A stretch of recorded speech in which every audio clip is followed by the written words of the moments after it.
Where you go, I'll go. Where you stay, I'll stay. When you move, I'll move. I will follow.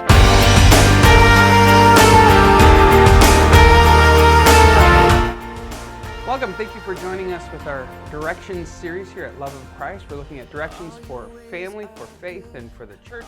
And this week we're talking about the balance of work and rest, or the rhythm of work and rest. And we talked about that on Sunday a little bit. And in the last couple of weeks we've been talking about balance. How do we incorporate these things both in our individual lives, but then also as a congregation, corporately together? How do we balance all of these different things? And so we're looking this time at work and at rest. And what's a good balance between those?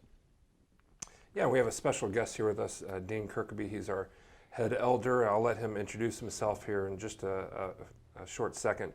How are you with rest? We asked that question on Sunday. I know that as pastors, it's very easy to go without a lot of rest.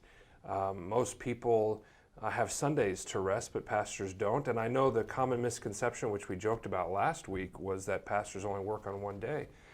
But pastors find themselves working a lot. And I know most people find themselves that way in the American culture. So how do you do with rest? Dean, do you ever rest? Well, of course I rest. And thanks for the introduction. I'm Dean Kirkeby, and I am delighted to be one of your elders and get to serve in that capacity. I'm coming into this video today to talk a little bit about sabbatical, and namely Paul's sabbatical, and our support for it as elders, but also from the leadership of the church, and wanting to give him that opportunity to rest, and wanting to be able to communicate that to you in the congregation, as well as out here in, where are we broadcasting to? Exactly. The internet world. So as we talk about rest and we talk about the sabbatical, if you're here on Sunday, you heard that I announced, and Pastor Steve and I talked about the sabbatical that I'm taking January to March, basically this next year. Asked the elders and the leadership council for the sabbatical, and there are lots of details to it, but one of the things that we didn't talk about on Sunday is what the sabbatical is not. And I think there are a lot of misconceptions about sabbaticals, and whenever you guys want to jump in, you can add your thoughts here. But a lot of misconceptions about sabbaticals. Probably the biggest one is that, oh my goodness, our pastor's going to leave us. Once the sabbatical's done, he's on his way out. And that's just not true. In fact, statistics show that when pastors have the opportunity to go on sabbaticals, they are more convinced, more serious, more engaged with their congregation. I think another misconception is that people think that the pastor's burned out. I know personally that I'm not burned out. I've got lots of energy.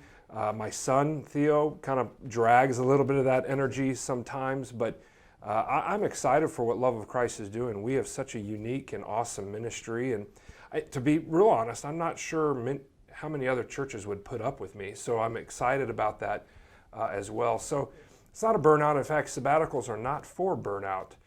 They're for revitalization. Psychologists are for burnout, and mental health is for burnout. So I think that's the other misconception.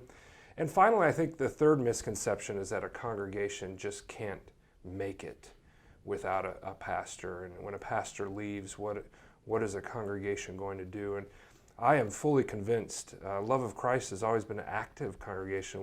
We have people who are very engaged and very willing to work, and very